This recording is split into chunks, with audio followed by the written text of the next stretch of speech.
If I Go Missing is a 2024 thriller centered around true crime social media influencer Sloane, who becomes obsessed with finding the person responsible for the disappearance of her best friend. Her fixation on true crime permeates every aspect of her life, and as the film unfolds, it becomes clear that her obsession might be clouding her judgment.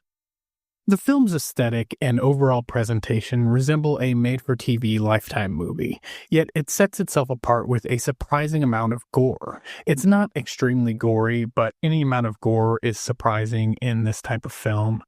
The storyline follows a fairly conventional murder mystery structure with shades of Rear Window. When a new neighbor moves in across the street, Sloane immediately is suspicious of him. Her skepticism of men in general is a recurring theme. She views almost every man she encounters as a potential suspect, sometimes coming across as downright accusatory. A unique element of the film is the If I Go Missing journal that Sloane attempts to market to her social media followers. This journal serves as a form of personal security, containing hair samples, fingerprints, a recent photo, and detailed personal information that could be useful in the event of a disappearance. The concept reminds me of a program that I participated in when I was a child at Blockbuster Video, where they recorded an interview documenting my physical features and personality traits for potential use if I were to go missing. Additionally, I filled out some paperwork, including fingerprints, which were stored in the sleeve of the videotape. The journal in the film expands on this idea with a dedicated section for listing potential suspects and their motives. While practical in some respects, this element introduces an intriguing ethical dilemma. If someone in your life were to discover themselves listed in such a journal, it would create serious personal conflicts. The film, however, does not explore this potential consequence, missing an opportunity for deeper thematic exploration. Interestingly, the movie's title and the If I Go Missing journal concept closely resembled those in Leslie Wolf's 2016 novel, also titled If I Go Missing, leading me to initially wonder if this might be an adaptation. However, the two stories bear little resemblance beyond the title and the journal concept. In Wolf's novel, the binder is compiled by a character who goes missing, and it serves as a key tool in piecing together the mystery surrounding her disappearance. While the journal does play a role in the movie's plot, it's not nearly as central to the plot as it is in the novel. A major subplot in the film involves Nathan, a local figure who many in the town suspect of murdering his stepsister, who was Sloane's best friend. Sloane, despite her intense distrust of men, vehemently defends Nathan, which feels inconsistent with her character. Nathan himself is presented as an odd and unsettling presence, making her loyalty to him even more puzzling, and we never really do find out why she is so defensive of him. You have to assume that it has to do with their shared sense of loss and their connection through Sloane's best friend, who was Nathan's stepsister, but the movie never really explores that, and in fact, the two characters don't really interact all that much within the movie. Throughout the film, it becomes evident that Sloane is leveraging the ongoing murders to boost her social media presence and sell more copies of her journal. Despite the grisly discoveries, such as a severed foot found in a dumpster behind the coffee shop where she works, Sloane remains disturbingly unfazed.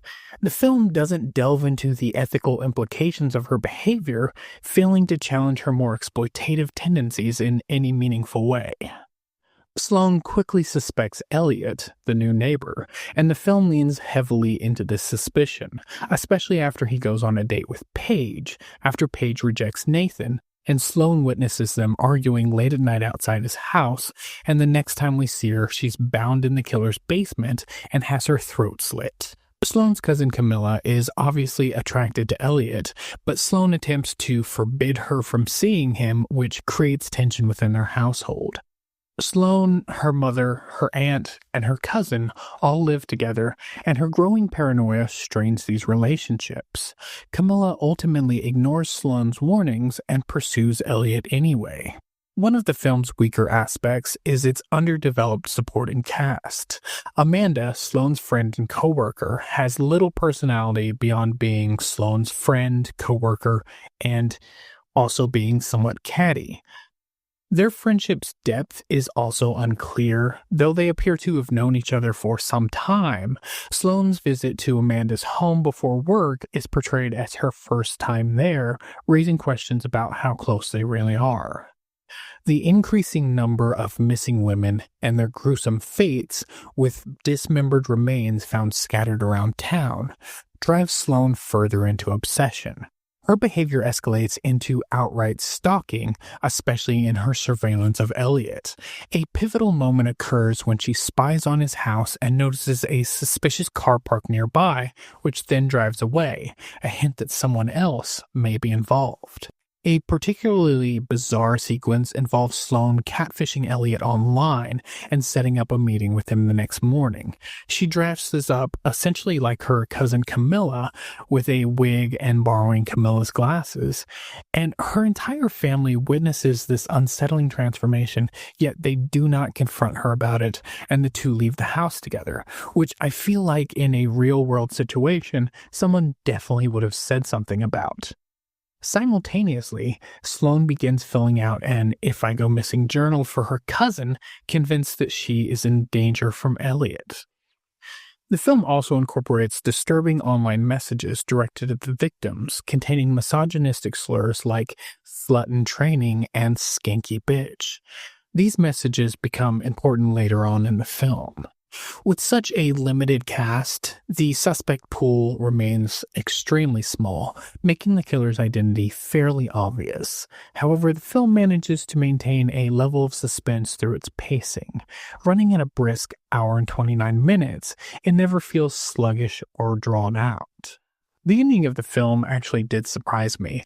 The identity of the killer didn't surprise me, but I was surprised by the ending, because, without giving too much away, the conclusion diverges from the typical formula of this genre and actually leaves room for a sequel. If I Go Missing is not a groundbreaking film, but it's engaging enough to be worth a watch. It doesn't elevate itself above similar thrillers, but it remains entertaining throughout. I'd give If I Go Missing a solid 3 out of 5 golden skulls. It's an enjoyable but ultimately kind of forgettable thriller with an intriguing premise that could have been explored in greater depth. Alright, well, thank you for watching this video. If you liked it, can you please hit the like button? You can also subscribe to the channel and turn on notifications to be updated whenever I upload a new video. And until next time, keep on creeping on.